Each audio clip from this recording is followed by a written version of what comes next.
Whoa, I see you. I see you. And even though you didn't write the letter, your courage to stand in the truth of yourself and to share your story gives us all strength, because there's power in the story, girl. There's power in the story. Thank you for sharing that so beautifully. I am so happy to be here.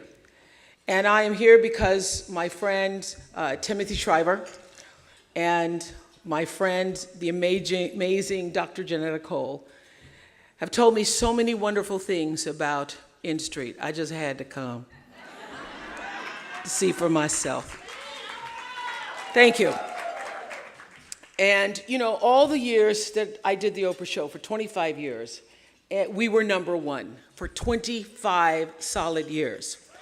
And today I had an epiphany on why we were #1 all those years. I think it's partly because Lolita was going around telling everybody, watch Oprah.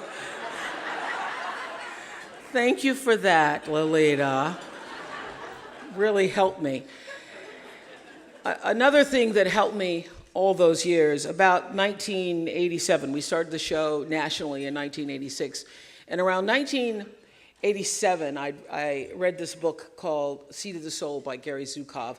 And in that book, he talked about how your intention is one with cause and effect. We all know that the third law of motion in physics says that whatever you put out is coming back. What you do is coming back all the time.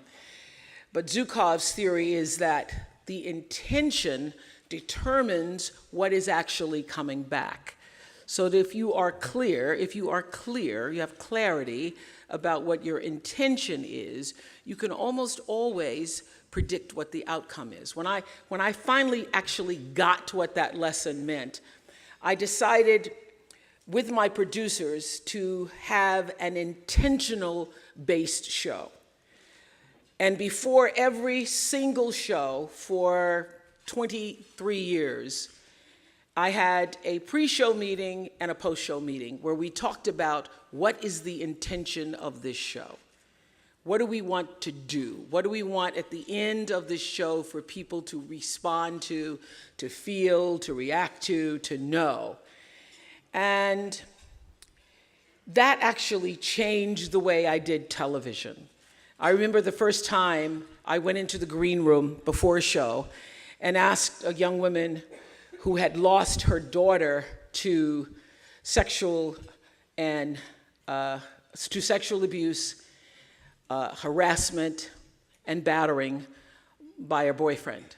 And I said to her, please tell me what your intention is. And she said, well, my intention is I'm here because your producers asked me to be here. I said, yes, but what is the real reason you said yes? What do you intend to happen here?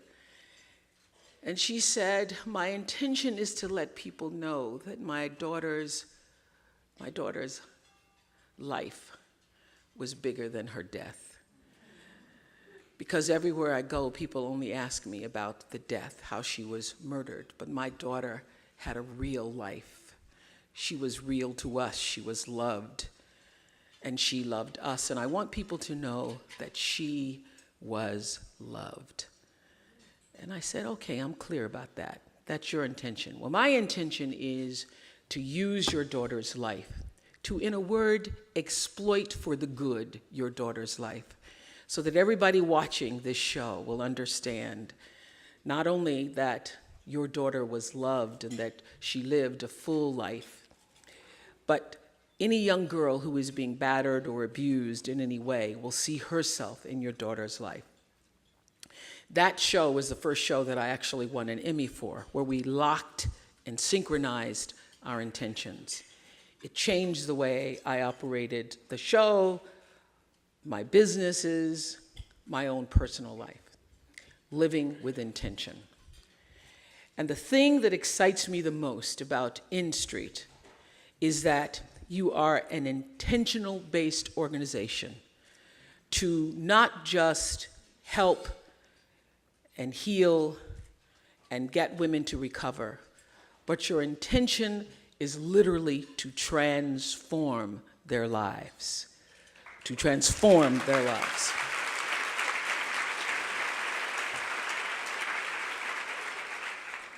Today, we've heard from Linda and Lolita, who speak for hundreds of other women whose lives have been transformed as they were able to transcend their past, to step out of the history, to step out of the shame, to step out of the confusion and the chaos and the drugs and the sense of unworthiness, and to reclaim themselves as rightful women people in the world.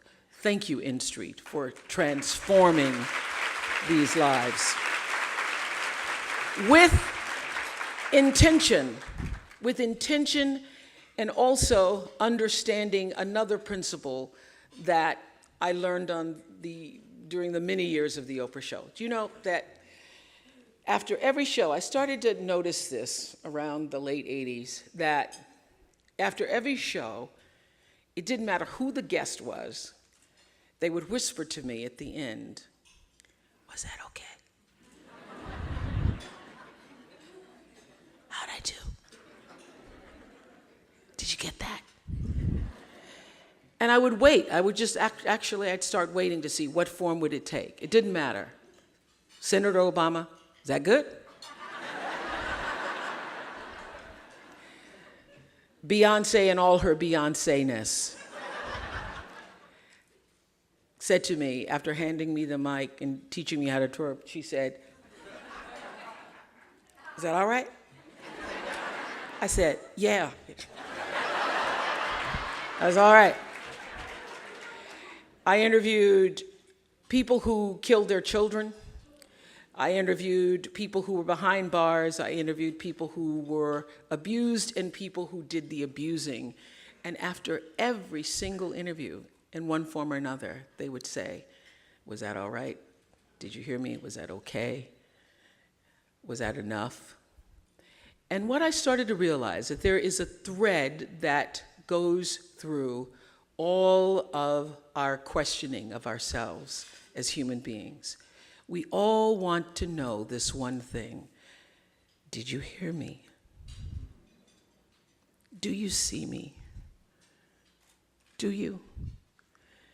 Did you hear me, and did what I say mean anything to you? So when I started to get that's what everybody is looking for. Every single person that you encounter, every argument that you ever have with your wife, with your friends, with your children, it's never about the thing that you think it's about. It's always about, but did you hear me? Are you hearing me?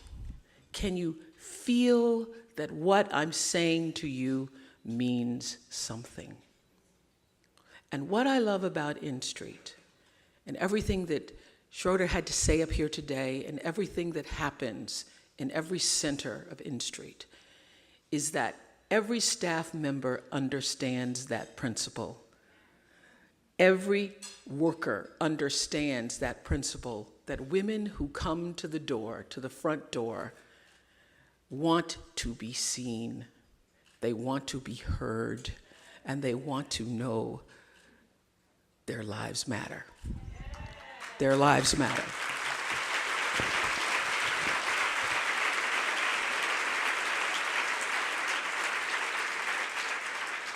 And I'm here to tell you, not only does your life matter, but the circle that is formed when a woman comes to the door with a service worker who helps them to begin to see the best of themselves is an unbroken circle of life that we were all born to form. We are all here to serve. We're here to serve ourselves first, to honor the calling, the reason why we came. And one of the reasons why I've been able to be so successful in the world and so blessed in the world, and by success, I don't mean money, although that's very nice.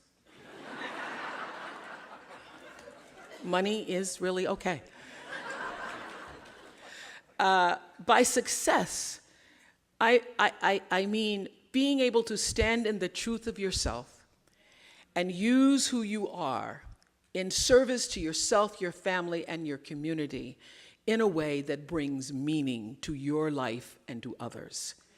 By success, I mean being able to do that and have a sense of contentment and joyfulness when you do it. So what I know for sure is that what Dr. King said years ago, one of my favorite quotes, is, "Not everybody can be famous," he says.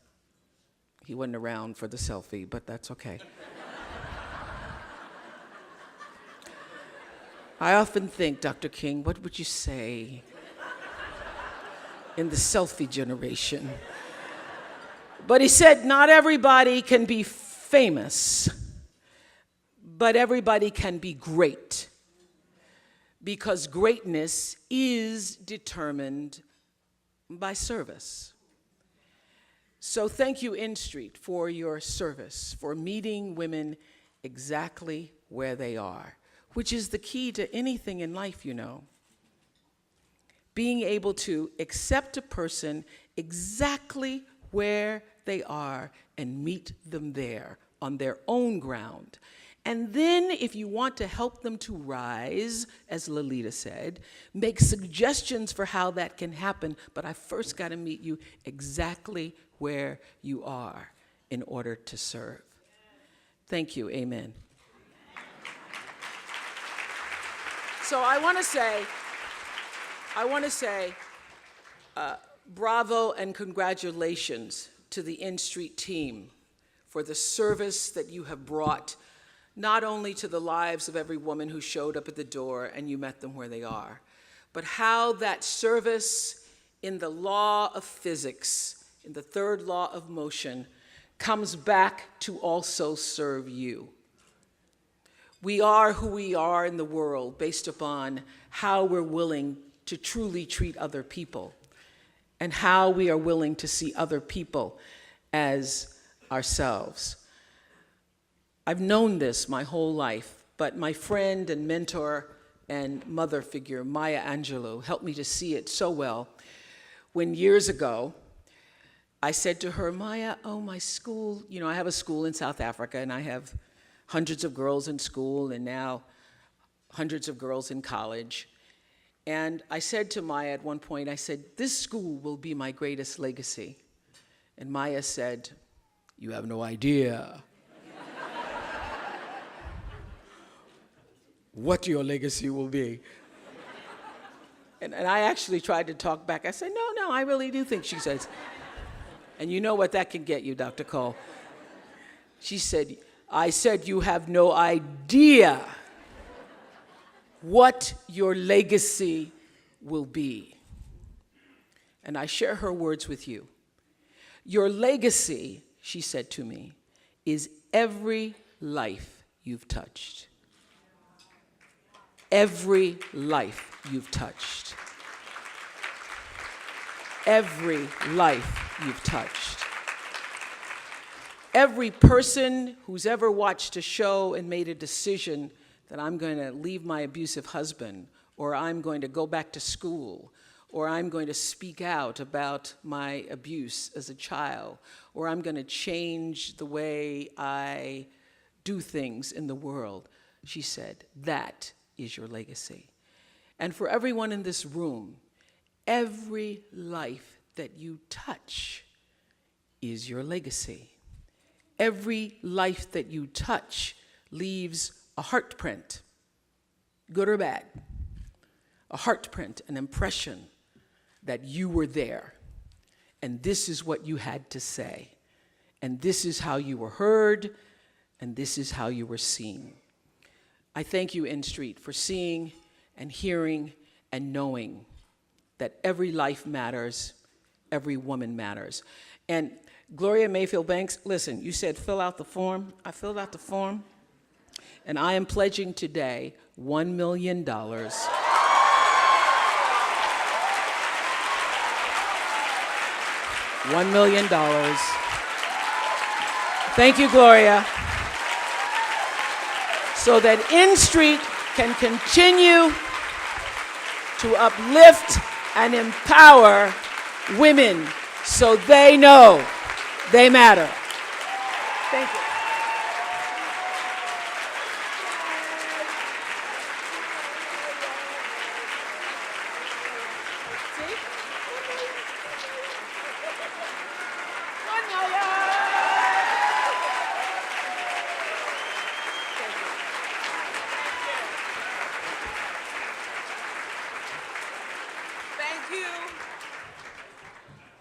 Thank you, Oprah. You're welcome. Your service matters. We see you. We hear you. And we see all of you, and all of you matter. Look what you've done. Thank you. Thank you. Thank you. Thank you.